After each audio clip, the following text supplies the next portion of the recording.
aujourd'hui, on va parler de l'apex parce que je pense que c'est vraiment important de le maîtriser quand on veut devenir nail tech. Donc, en résine poudre, en gel, en acrylique, c'est toujours la même chose. Je dirais même aussi en polygel, sans capsule, que ce soit clair. Par contre, pour tout ce qui est pose américaine, Gelix, gel polish, non pas gel polish, polygel en capsule, normalement l'apex est déjà dans le moule, dans la prothèse. Donc là, ça s'applique pas. Je vais juste mettre mon téléphone sur ne pas déranger. Ceux qui font des apex trop près des cuticules. Je vais vous montrer aussi pourquoi. Qu'est-ce qui fait en sorte que c'est trop proche des cuticules? C'est quoi l'erreur qu'on fait? Ici, on a l'exemple de l'apex trop près des cuticules. Donc, on voit ici. Je vais faire des flèches, je pense. Ça va être moins compliqué. Ici. Qu'est-ce qui cause ça? Moi, je dirais ce que j'ai vu pendant mes formations, c'est souvent quand on va venir trop mettre de poudre claire à la fin. Donc, on va venir mettre nos 2 couches de couleur et on va venir mettre la poudre claire partout sur l'ongle. De ici à ici. Je trouve que ça vient vraiment créer une épaisseur ici. Tandis que ici, c'est correct parce que bon, faut mettre de la poudre claire sur les ongles. Mais le fait d'en mettre ici, c'est trop. Fait qu'il faut vraiment essayer d'éviter de mettre de la poudre claire dans cette zone-là parce que ça va vraiment faire un bombé comme ça. C'est sûr que, comme que je dis toujours dans mes formations, c'est toujours possible de rattraper avec le limage. Pendant la formation, on va venir apprendre à limer proche des cuticules sans blesser la cliente. Donc, utiliser des embouts adéquats avec la drill, la bonne vitesse, la bonne technique. On va faire attention de limer les côtés des limes. Puis on va aussi appliquer la bonne technique de limage pour pas couper la cliente. Quand on a une bonne formation, tout va bien. On va tout simplement venir limer ici et ça va se régler un peu. Après, c'est sûr que c'est important de faire attention d'avoir un vrai apex. Là. Donc, par exemple, dans ce cas-là, ça serait pas nécessairement bon. Même si on viendrait limer le bombé, il manquerait un peu de poudre. Fait que là, je viendrais comme en remettre. Comme ça, mettons.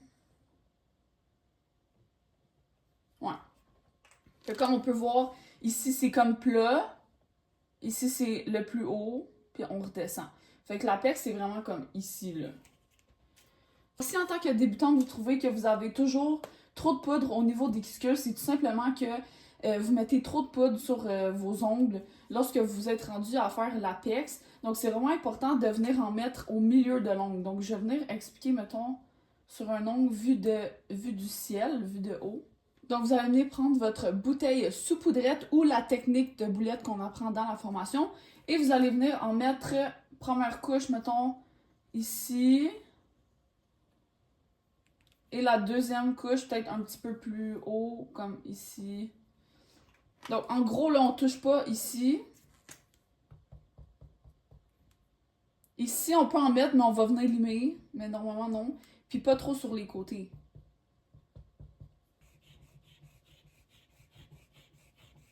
Ensuite, quand on va venir mettre notre poudre claire, on va catalyser, puis on va venir limer, puis ça va vraiment tout bien s'harmoniser ensemble. On va faire ceux qui font l'apex trop épais au bord libre. C'est qu'on a mis trop de poudre au bord libre ici, tout simplement. Donc, on va venir soit limer. Là, ça, c'est beau, mais peut-être mettre un peu plus de poudre claire ici. Important pour venir faire un beau bombé. Pour éviter ça, ben, on va tout simplement venir mettre moins de poudre claire au bout. Donc, qu'est-ce qui va arriver? C'est que probablement les ongles vont venir casser selon la longueur. Après, je pense pas que les gens font des ongles longs comme ça sans apex. Là. Personnellement, j'en ai jamais vu. Normalement, les gens qui font pas d'apex 0-0, c'est souvent des gens qui font des ongles courts, comme peut-être un petit peu, qui dépassent un petit peu, mais pas trop. Fait que là, ils se disent, j'ai pas besoin d'apex parce que c'est pas long. Ce que ça va faire, c'est que ça va casser. Peut-être sur le côté, une petite craque, ça va commencer, puis à un moment donné, ça va partir, ou tu vas l'arranger, mais ça va craquer, ça va peut-être casser, tout simplement. Peut-être même casser dans l'autre sens. Comme ça, au milieu, une craque de même. Quand vous faites un ongle long comme ça, l'apex, il va changer de place. L'apex, il va être comme... Ouais, comme là. que là, on va y aller genre de même. Là, c'est sûr que faut vraiment que je m'applique pour que l'apex soit bon, là. Ouais, à peu près. Fait que là, on voit qu'il est ici, là, l'apex. Parfait. Puis là, quand on fait des ongles plus courts, ça va venir changer, évidemment.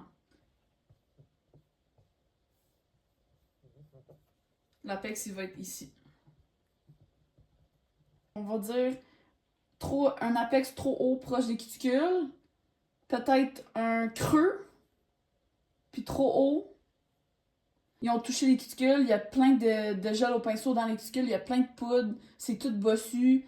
Ici, il y a un trou. Peut-être parce que quand ils ont voulu remettre de la résine sur les ongles, sur la couleur, ils ont pris le pinceau puis ils ont comme piqué en haut, là, de même. Quand on vient mettre de la résine, on vient pas appliquer la résine comme ça. Comme ça. Fait que des fois, ça peut faire des trous. La façon aussi qu'on utilise notre pinceau, surtout que c'est un pinceau quand même stiff, là. Il est pas dur, mais il est pas mou non plus. C'est pas de la soie. Trop de poudre, trop de résine. Peut-être qu'on a mis trop de résine, puis là, ça a comme fait une gouttelette, puis là, on a catasé, puis ça a durci. Il peut arriver tellement de choses. Mais là, rendu là, c'est vraiment important de remettre de la poudre claire, puis limer ici, puis limer le bout, puis juste refaire la forme. Donc, tu sais, tout est possible, tout est rattrapable, mais il faut juste avoir l'œil, puis savoir quoi faire. Regardez de haut en bas, de gauche à droite, de face, important, petit conseil.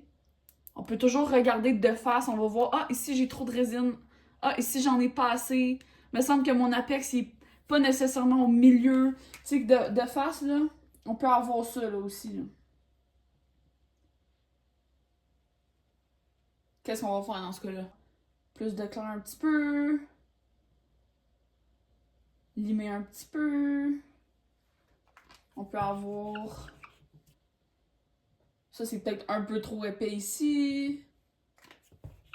Ça serait quoi? Ça serait trop mince. Ici, là, ça serait trop mince aussi. Trop mince partout. Donc, comme on peut voir, l'apex est ici. Le bout, très bien limé. On voit ici que ça suit comme la forme. Il n'y a pas de bosse, il n'y a pas de démarcation. Bon, j'ai dû couper la vidéo parce que mon petit bébé s'est réveillé. L'apex, c'est ce qui absorbe la pression quotidienne, les chocs, la flexion naturelle de la plaque. S'il y a trop de pression au niveau de l'ongle ici, ça se peut que ça fasse décoller proche des cuticules plus facilement. Donc, ça peut être une des raisons quand tu as des décollements. Donc, on a terminé le côté théorique de l'apex. J'espère que ça vous a aidé, que ça vous a éclairé un peu plus.